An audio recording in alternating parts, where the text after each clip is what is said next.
আবুল কালাম আজাদ মজুমদার, একটা বিষয় একটু জানতে চাই, মানে এটা সত্যিকার অর্থেই অন্তর্বর্তী সরকারের জন্য একটা চ্যালেঞ্জিং ছিল এবং বলা যেতে পারে একটা ঐতিহাসিক সিদ্ধান্ত ছিল। প্রবাসীরা ভোটাধিকার প্রয়োগ করতে পারছেন এবং প্রযুক্তি নির্ভর একটা প্রক্রিয়ায়, যেটা আসলে স্বচ্ছতা এমন পর্যায়ে যে মানুষ আসলে বুঝতে পারবে যে তার দেয়া ভোটটা ঠিকঠাক মতো আসলে পৌঁছে গেছে কিনা। এই যে টেকনোলজি, এই টেকনোলজিটা প্রবাসীদের অনেক বুস্ট আপ করবে, হয়তো এখান থেকে কিছু এক্সপিরিয়েন্স তৈরি হবে যেটা সামনে কাজে আসবে। কিন্তু আমরা আসলে এই কাজটা কি আমাদের দেশের সাধারণ জনগণ যারা আসলে শহরে কাজ করতে এসেছেন, যারা চাইলেও যেতে পারছেন না, তাদের ক্ষেত্রে আইডিয়াটা প্রয়োগ করতে পারি কিনা? জি, অবশ্যই পারি। তবে এটা লজিস্টিক্যালি খুব চ্যালেঞ্জিং একটা বিষয়। আমার প্রবাসে 1 কোটি লোক থাকে, তাদের মধ্যে যদি একটা বড় অংশ যদি রেজিস্ট্রেশন করেও, তাহলেও সংখ্যাটা এত বেশি হবে না যদি আমি দেশে এটা সবার জন্য মুক্ত করে দিই। দেখা গেল যে মোট ভোটারের অর্ধেকই এই সুযোগ সুবিধাটা নিতে চাবে, তখন একটা বিশৃঙ্খল অবস্থা তৈরি হবে। তবে আমি এখন নিরাশ হতে রাজি না। আমাদের টেকনোলজি উন্নত হচ্ছে। ভবিষ্যতে হয়তো আমরা এমন একটা টেকনোলজি পাবো যে আমার পোস্টাল ব্যালটেরই প্রয়োজন হবে না, অনলাইনেই ভোটটা দেওয়া যাবে। আমরা কিন্তু এখন আমাদের সামাজিক অনেক প্ল্যাটফর্ম আছে যেগুলোতে ভোট দেই। আমরা যখন ভোট দেই সেই ভোটটা আমরা কিন্তু অনলাইনে দেই। আমাদের এই প্রক্রিয়া কিন্তু বিভিন্ন জায়গায় চালু আছে। একটা সময় আমরা জাতীয় নির্বাচনেও আজ থেকে 10-15 বছর পরে গোয়িং ফরওয়ার্ড আমরা হয়তো এমন টেকনোলজি পাবো যাতে করে আসলে ভোটটা অনলাইনে দেওয়া যাবে এবং ভোটটা কিন্তু কাউন্টও করা যাবে।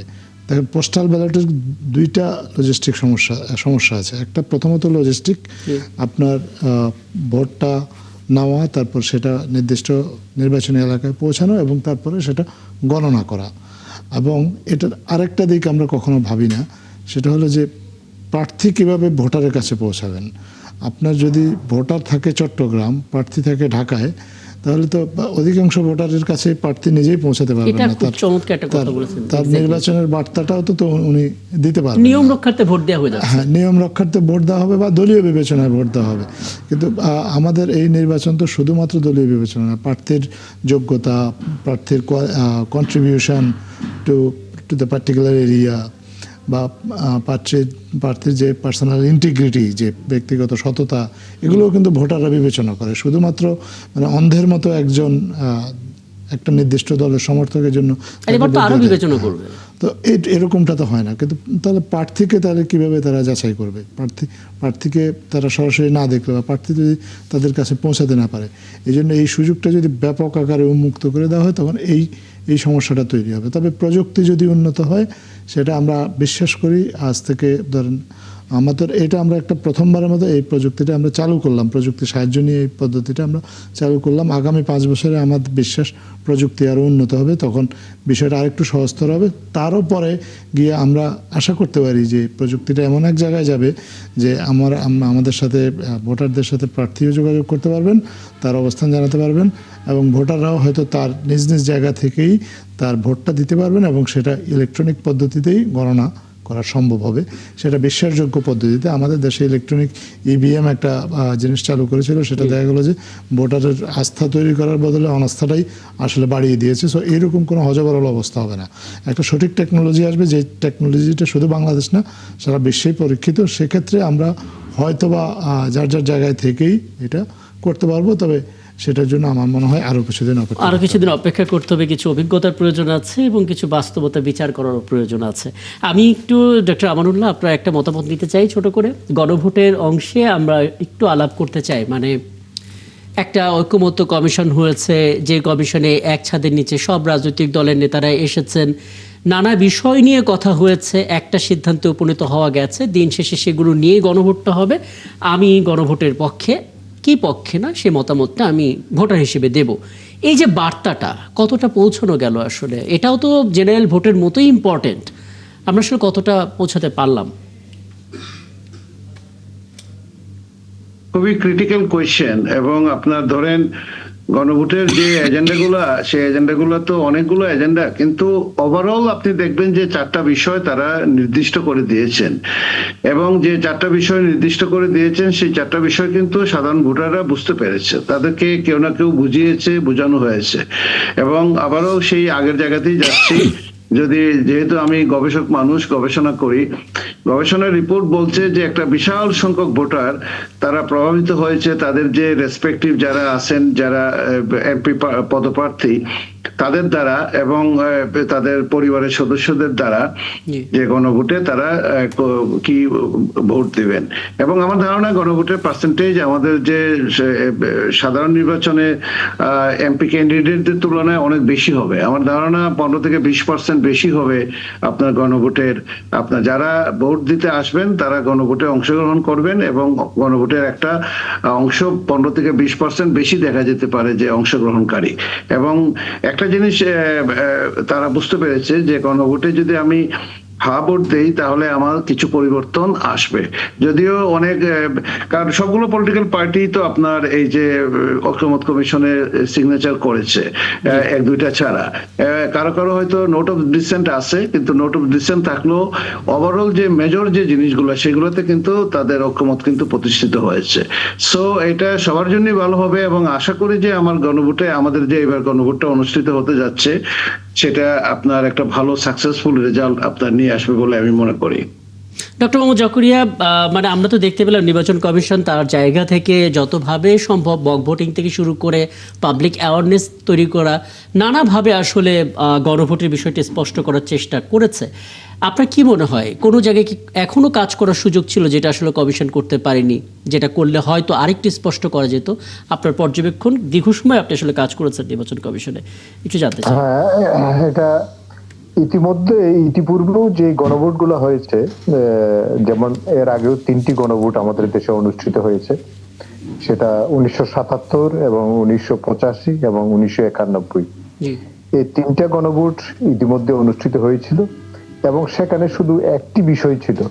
এবারের গণভোটই একটা মাত্র ব্যতিক্রম, যেখানে বেশ কয়েকটি বিষয় রয়েছে এবং এই কয়েকটি বিষয়ের মধ্যেও অনেক ভোটার এগুলো নিয়ে যারা খুব এই বিষয় নিয়ে চিন্তা ভাবনা করেছেন, যেমন আর বিশেষ করে শিক্ষিত এবং যারা আরবান এরিয়ার ভোটার, তারা অনেক কিছু ভেবে চিন্তে দেওয়ার চেষ্টা করছেন।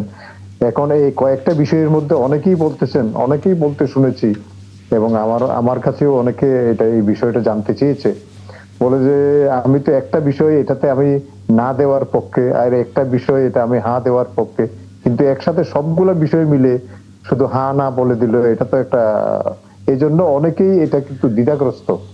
এই কারণে এই বিষয়টা আরো একটু ব্যাখ্যা করা দরকার ছিল, আরো একটু প্রচারণার দরকার ছিল বলে মনে করি।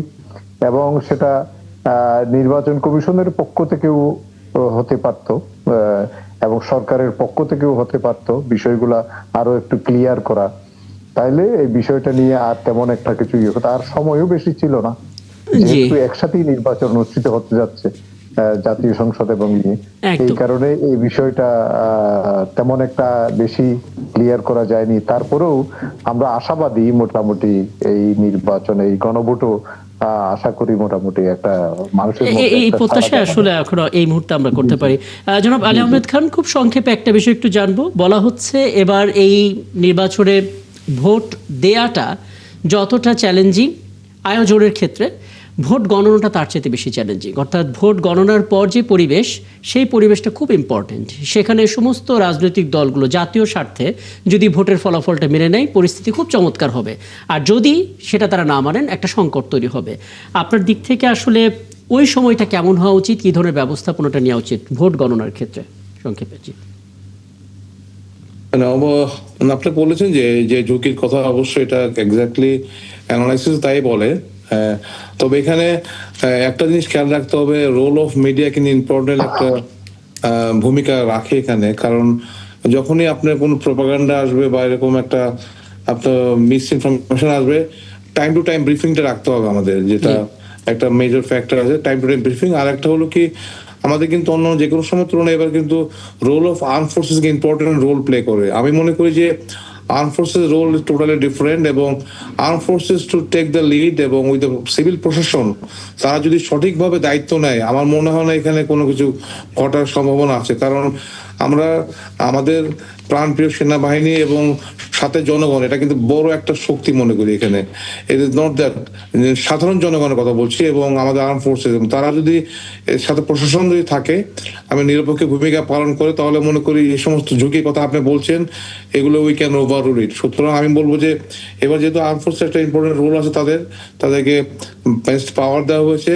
আমার মনে হয় সেই পরিপ্রেক্ষিতে কিন্তু এই তাদের যে আইন শৃঙ্খলা বাহিনীর মাধ্যমে জয়েন্ট ফোর্স যদি একটা উল্লেখযোগ্য ভূমিকা নেয় এবং তার ডিসির সাথে যদি একসাথে কাজ করে এবং তারা যদি আগে থেকেই কিন্তু প্রস্তুতি নেয় ঝুঁকিপূর্ণ এলাকা, তা আমার মনে করি এই সমস্ত চ্যালেঞ্জ থেকে আমি উত্তর হতে পারবো বলে আমি বিশ্বাস করি। একদম। জনাব এই যে নিয়াজউদ্দিন, 1 মিনিটের মধ্যে সবশেষ মন্তব্য ভোট গণনা কেন্দ্রিক। জি। আমি মনে করি যে আমাদের যে সিভিল অ্যাডমিনিস্ট্রেশন আছে এবং যেটা উনি বললেন যে আমাদের যে মিলিটারি যে আর্ম ফোর্সেস থাকবে এবং ওভারঅল সবার মধ্যে যে একটা সচেতনতার জায়গাতে, এখানে আমি মনে করি যে এটা একটা ভালো পরিবেশেই ভোট গণনা হবে এবং স্বাভাবিক কিছু ক্রিয়া প্রতিক্রিয়া থাকবে, এটাই স্বাভাবিক। কারণ প্রার্থীরা তাদের যে একটা উদ্যম এবং জিতার যে অদম্য আগ্রহ, সেখান থেকে কিছু কিছু বিষয় থাকবে। কিন্তু আমি মনে করি যে ভোটের ফলাফল গণনার ক্ষেত্রে আমাদের যে নির্বাচন কমিশন এবং আমাদের সরকারের যে প্রস্তুতি এবং বিভিন্ন যে এই যে নির্বাচনী যে কাঠামো, সেখানের মধ্য থেকে আমি মনে করি যে নির্বাচনটা ভালোভাবে মানুষ ভোট দিতে পারলে এবং সেখানে বড় কোনো রকম যদি অবিশ্বাস বা আস্থার জায়গা সংকট তৈরি না হয়, আমি মনে করি যে এটা খুব একটা ভালো নির্বাচন আমরা দেখবো। এবং গণনার ক্ষেত্রেও একই রকম বিষয় থাকবে, উত্তেজনা থাকবে, কিন্তু আমি মনে করি যে একটা সুন্দর পরিবেশে যারা বিজয়ী প্রার্থী এবং বিজিত প্রার্থী সবাই এক ধরনের একটা বাস্তবতাকে মাথায় রেখে তারা এটাকে গ্রহণ করবে বলে আমি আশাবাদ ব্যক্ত করছি। অনেক ধন্যবাদ, অনেক ধন্যবাদ। এবং জনাব আবুল কালাম আজাদ মজুমদার, খুব ইচ্ছা করছিল আপনার একটা সবশেষ মন্তব্য নিতে, কিন্তু হাতে আর 4 মিনিট আছে, একটা নিউজ শুরু করতে হবে। এবং শুরুতে আপনি যে কথাটা বলছিলেন, সুষ্ঠু নির্বাচনের জন্য যে কর্মযজ্ঞ, সেই কর্মযজ্ঞের সবটাই নিরলসভাবে করা হচ্ছে এবং আশা করি নির্বাচনকালীন এই মুহূর্তে আমরা টানা 72 ঘন্টা সম্প্রচারে থাকবো এবং আশা করি আপনাকে তখনও পাবো এবং আপনার পরামর্শগুলো, পর্যবেক্ষণগুলো আমরা জানতে পারবো।